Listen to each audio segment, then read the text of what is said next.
Hi friends, ಎಲ್ರಿಗೂ ನಮಸ್ತೆ. ಏನಂದರೆ ಕನ್ನಡದ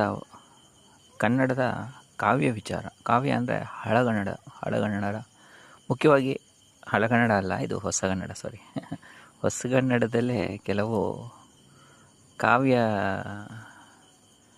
ವಿಚಾರಗಳು ನನಗೆ ತಿಳಿತಾ ಇದ್ದೀನಿ.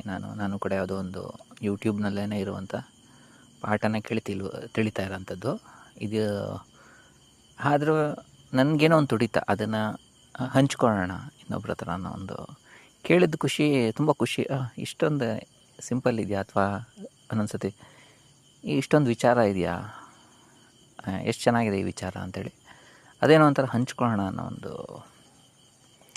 ಒಂದು ಮನಸ್ಸಿನ ಒಂದು ಇದು ಅಂದ್ಕೊಳ್ಳಿ, ತುಡಿತ ಅಂತ ತಿಳ್ಕೊಳ್ಳಿ. ಮುಖ್ಯವಾಗಿ ನನಗೆ ಈ ವಿಷಯಗಳು ತಿಳಿದು ಬಂದಿರೋದು ಹೇಗೆ ಅಂದರೆ, ಪ್ರೊಫೆಸರ್ KS ಮಧುಸೂದನ್ ಅಂತೇಳಿ, ಅವರು ರಿಟೈರ್ಡ್ ಪ್ರೊಫೆಸರು, ಕನ್ನಡ. ಬಹುಶಃ ಅವರು APS ಕಾಲೇಜ್ನಲ್ಲಿ ಪ್ರಿನ್ಸಿಪಲ್ ಎಲ್ಲ ಆಗಿದ್ರು ಅನಿಸುತ್ತೆ. ಅವರು ರಜನಿಕಾಂತ್ ಅವ್ರಿಗೂ ಕೂಡ ಕನ್ನಡ ಪಾಠ ಮಾಡಿರೋರು ಅವರು. ಅವರೇನು ಮಾಡ್ತಾಯಿದ್ದಾರೆ, ಬೆಂಗಳೂರಿನಲ್ಲಿ ಸುಚಿತ್ರಾ ಫಿಲ್ಮ್ ಸೊಸೈಟಿ ಅಥವಾ ಏನಿದೆ ಬನಶಂಕರಿಲಿ, ಅಲ್ಲಿ ಒಂದು ಸಂಜೆ ತರಗತಿನೋ ಅಥವಾ ವೀಕ್ಲಿ ಒಂದೆರಡು ಕ್ಲಾಸು ಹಳಗನ್ನಡ ಮಾಡಿದ್ದಾರೆ. ಮೊದಲು ಮಾಡಿದ್ದಾರೆ, 6-7 ವರ್ಷದಿಂದ ಮಾಡ್ಕೊಂಡು ಇವಾಗ ನಡೀತಾ ಇದೆ ಇಲ್ಲ ನನಗೆ ಗೊತ್ತಿಲ್ಲ. 3 ವರ್ಷದಿಂದವರೆಗೂ ನಡೆದಿದೆ, 2021ವರೆಗೂ ಕೂಡ ನಡೆದಿದೆ ಅದು. ಅಲ್ಲಿ ಇದನ್ನು ಕೇಳ್ತಾ ಇರ್ಬೇಕಾದ್ರೆ ನನಗೆ ಕೆಲವು ವಿಚಾರಗಳು ತಿಳಿದು ಬಂದು ತುಂಬ ಖುಷಿಯಾಗಿ ಅದನ್ನು ನಮ್ಮ ಹಂಚ್ಕೊಳ್ಳೋಣ ಅಂಥೇಳಿ.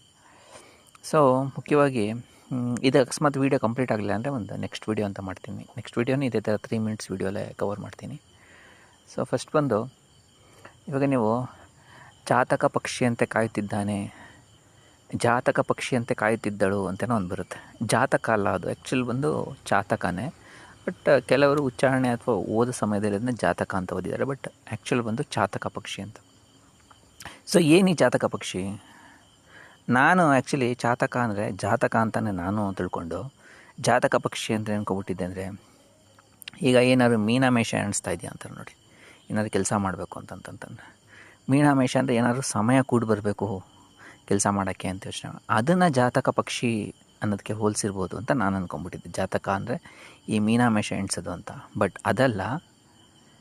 ಜಾತಕ ಪಕ್ಷಿ ಅಂತಂತಂದರೆ ಅದು ಬಂದು ಬೆಳದಿಂಗಳಿಗಾಗಿ ಕಾಯುತ್ತಂತೆ.